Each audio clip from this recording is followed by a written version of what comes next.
Hi folks, with Tacitus today, your pushback channel, and thank you for joining this audio live stream. Please listen to this presentation as you would a radio broadcast. In this essay, I'd like to talk about the incoming team of President Trump to what should they do about this lawfare against Donald Trump that went on for years. The rigged cases, the rigged juries, the rigged trials, the invented and fabricated causes for legal action, the coordination with district attorneys, the deep state, the goons around Biden. I don't think Biden knows what's going on, but the deep state goons around Biden, the indirect, not indirect, the direct assistance and touting for litigation by mega donors like Reid Hoffman and that sort of stuff. How much of that was planned, coordinated, centrally coordinated, and to what extent the people like Letitia, what's her face in New York, and Alvin Bragg, Fani Willis, and Jack Smith, all those sorts of people. It's not a case of was there coordination and was there direction, was there, were they given their marching orders and instructions? That's not a case of whether it happened or not. Given the way all these cases came up and how they came up and the very inventive ways that they were put forward, there's no question there was central coordination. So it's a case of how much and who was involved, so we can be sure that it happened. That's to what extent. Was it just a few whispers? Hey, Fani, why don't you make up this bullshit case against Trump? And we've had a little look at it. We think you can do it on statute number 99, or that sort of stuff. Why don't you run with that, Fani? Oh, by the way, did I tell you when Kamala wins the next election that we're going to put you in as Attorney General? That sort of stuff. Was it promising of promotions? Was it what were they given to? Because remember, you're going to people and say, look, break the law, trample the Constitution, make something up, invent, fabricate evidence, do what the fuck you got to do, just bring this guy down. And oh yeah, okay, yeah, all right then, yeah, I'll do that. No, that's not something you would do. You've just taken an oath, you've sworn an oath in the case of holding a public office like that.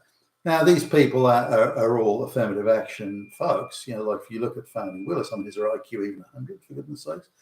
Same with that Letitia James, her name is in New York. We're not talking high quality people that would consider, in my view at least, that would consider their duty as a public official to come first and all else to be subordinate to that. They were so easily, effortlessly co-opted into, going on this anti-Trump lawfare thing that what were they given? What was the inducement? And do they hate America and its institutions and its laws and its constitution that much? Maybe they do. Were they handpicked because they hate America so much? But it almost doesn't matter. Those details are relevant in the event, of trying to stop lawfare in the future. But this idea that it was people could be that easily co-opted and encouraged to engage in this. What about that New York judge? How on earth could he have been co-opted into this? What inducement was he offered? Are all these people compromised? Maybe it's not an inducement. Maybe they're compromised in some way, and that was used. They face total public humiliation. You'll never get a job in the public service again. You'll never work in this town again, and that type of stuff. Were they threatening with that? Who knows? But this needs to be, I think, brought out. How were these people compromised? And I'd like them to go out saying, well, look, I was encouraged to hate Trump and what he stood for so much that I thought, I'll break any law, I'll trap on the Constitution, I'll fabricate evidence, I'll perjure witnesses, and and so on and so forth.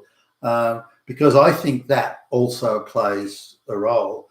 because the globalist machine believes they have the right to impose without the consent of the populace, impose the government, impose the globalist project.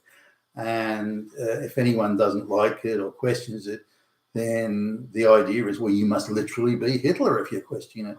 And to what extent have they been captured like it? They can't all be that low IQ, surely.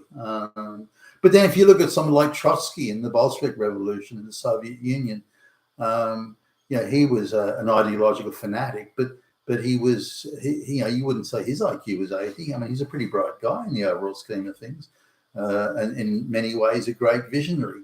But his callousness and brutality in imposing the communist system, he thought casually about mass murder. It's okay to kill off people that don't agree with you. So it is possible for bright and in some ways, again, looking at Trotsky, visionary people to think that mass murder is quite acceptable, provided you're heading for this mythical nirvana. And I don't doubt there's ideological capture was playing a part in some of this. I don't think it's in the case of Farney Willis or Letitia James. They're just Alvin Bragg. They're just too stupid. But maybe others, maybe that judge, Juan McCann, whatever his face was. So should these people be gone after? Well, they should, and if they're found to have conspired to fabricate evidence, conspired to pervert the course of justice, because I think that definitely will hold up. Who did they conspire with? How was it done? I'm sure that all the White House goons are busily shredding everything they can lay their hands on and deleting emails and so on. I think they're very, very busy doing that right now. But something will remain, and these people need to be chased. Now, not for reasons of vengeance, although that would be tempting, not for reasons of vengeance, but for the reason of exposing just how dark this deep state web was. I just digressing a little bit, why were courts, or how did it be that courts were perceived, or it was perceived that independent courts would be better for everybody in the long run, and that they should not be subject to political persuasion or being leaned on or compromised by political hacks or goons. The reason for that, this originally came out, certainly in the modern, I mean, we see it being talked about in Roman times by people like Cicero and so on, but in the modern era, it came about really in Britain, I guess, was when there were civil wars or struggles for power, then frequently the organs of government would change hands. You'd have one group controlling the courts and the police and the authorities and the prisons.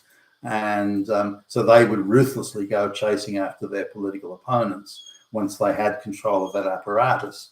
But then in a civil war or that sort of thing, then they would lose control of that, and the other guys would come in and they would have control of the courts, and they would use that same apparatus to go after their political opponents. So you had people being murdered and thrown in the Tower of London, and these sorts of things, based often on fabricated charges or on very broad definitions of what might constitute treason, and changing a law today, then applying it retrospectively, all these sorts of things. And this went on, and the pinnacle of this came when Oliver Cromwell took control of the British government or the English government. I'm not sure threats would be quite but leaning on them sufficiently, arm twisting and so on, to say you've got to sign this warrant to execute the king, cut the king's head off. This is King Charles I. And now the reasons why Cromwell wanted to go down that path, but nonetheless, it was a huge step, regicide, cutting the head off your monarch. That's pretty heavy stuff. But Cromwell insisted on it, and again, he controlled the army, heavied these guys to do it. Everybody wanted an end to the fighting, an end to the uncertainty, an end to the dramas. And so for varying reasons, they signed. But the point is that rather than have a proper trial with evidence, Cromwell set up the whole thing and insisted again on the beheading of the king. So from that came the idea of, or that was the primary motivation at least, came the idea of the separation of powers. We must separate the judicial from the political, because as long as the judicial is part of the political, then it will always be corrupted and always be subject to corruption and perversion, which of course it was. And again, going back to Roman, even Athenian times, you see this point being raised. Now, the separation of powers, for whatever shortcomings it may or may not have had, sort of continued there and developed further, so that it was considered as how things were done, and this was again reflected in a lot of the Bill of Rights, the American Constitution, and the framing of various laws at a state level in what became the United States. Now, what the globalist system has done is that's broken down. The globalists have now that just gets in the way, which want to impose because they're trying to do it without the consent of the people, and so controlling the legal apparatus to go after people who don't agree with them is always the step that tyrants go to. And if you're imposing government without the consent of the people, then you're a fucking tyrant, and that's the classic definition of one. So they need control of the legal apparatus to go after their opponents, and that's exactly what they're doing, and exactly what they have done and have been doing for some time. Going back to the days really of Eric Holder and Obama, they believe that the legal institutions are there to go after their opponents, and they do it unashamedly and believe they're even righteous and virtuous in doing so. Now, this is something that the Trump team, I believe, the Trump team needs to unravel and return the legal apparatus to being completely independent of. Now, I don't know if it can be done, because the Democrats, even today, are blatantly and brazenly appointing radical activist judges that will act on ideological, sort of sociological, ideological type evidence rather than facts in the Constitution. So already there's been a mass subversion of the legal process. But nonetheless, these people need to, I think, be aware that if they do it, and they're always tempted to do it, some of them are predisposed, some of them think that's how the law should be. It should be an activist device, fuck the evidence.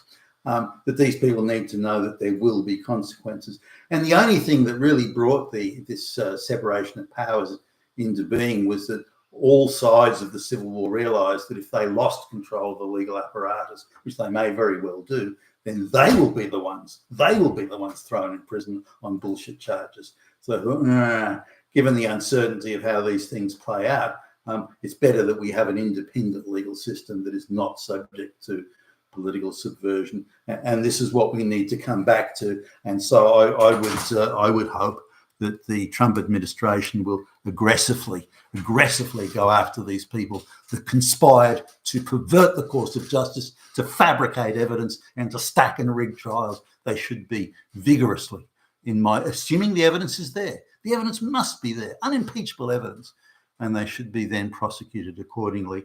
And if the evidence is there, then they should be sent to prison. You're in Tacitus today at your pushback channel, and thank you for listening. All right, birdies, I'm coming. That's a go with the missing point. Yeah.